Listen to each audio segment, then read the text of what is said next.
Today we're looking at the 36-inch Giza, and you can tell by looking at it why it's called the Giza. It's got the three-dimensional pyramid on there, and I tried to capture the same geometry and angle pitch as the Great Pyramid of Giza. This one was a whole lot of fun to make. What I really loved about this, and I know it might be hard to see in here, is the way it was burned. There's all these flames coming off of that pyramid. These blue, purple, yellow flames coming out of there, emanating the force, the energy that the pyramid generates.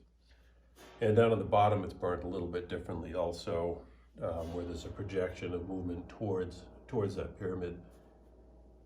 And the thought behind this was, you're walking through Egypt in the middle of the night, how many thousands of years ago, and out in the distance, you see this massive triangle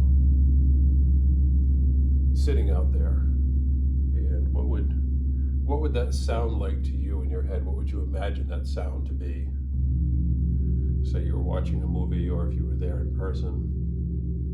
Because I can imagine that these things probably had a pretty good hum to them. And what sets this off from a traditional gong is the isolated pyramid right here in the middle, the triangle. That creates its own sound structure.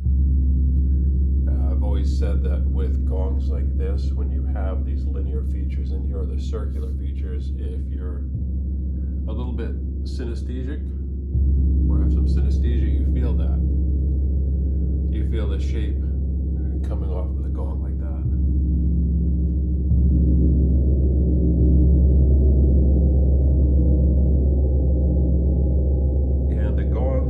With the full polish on them are interesting and challenging to play because you're forced to look at yourself. You can always use them to look at your audience or whoever you played with, but it creates an interesting layer to the experience. Now, with these out here in the field, it's going to feel very different. It's going to sound very different out here.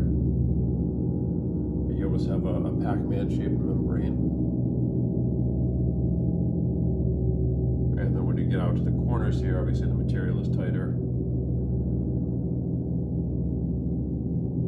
And then down here at the bottom, we have this half moon that creates its own sound.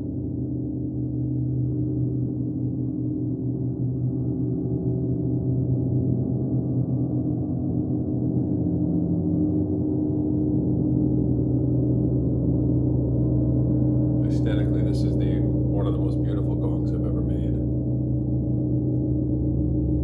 And then on these lines, because there's so much tension there, it has its own sound. And it activates the rest of the gong.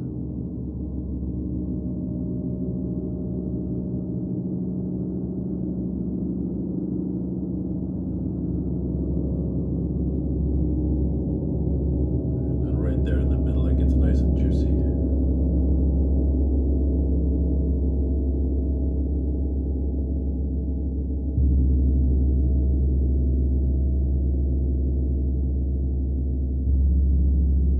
And a lot of these gongs with the shaped membranes on them, or the extra membranes, create this rippling effect in the soundscape. And you can feel it pulsing. Hear the different layers of sound popping out.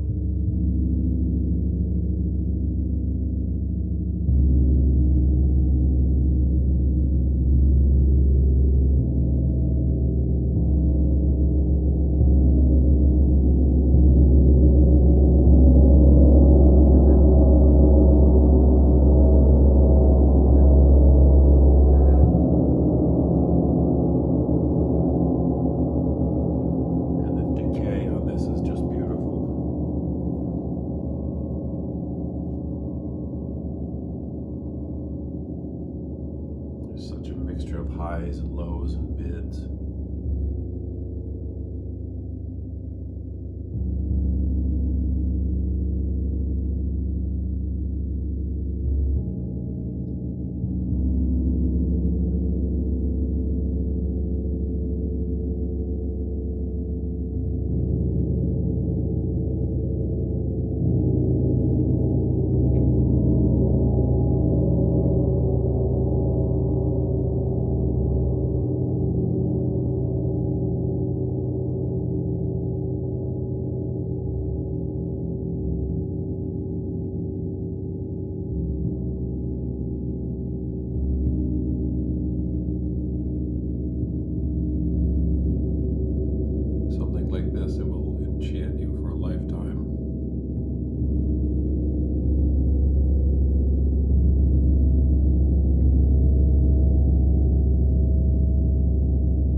lined padded bag.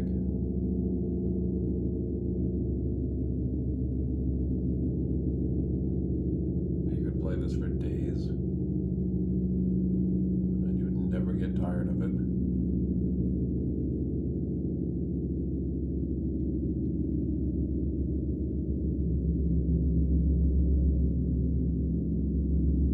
If you're interested in this, check it out on the website or send me a message.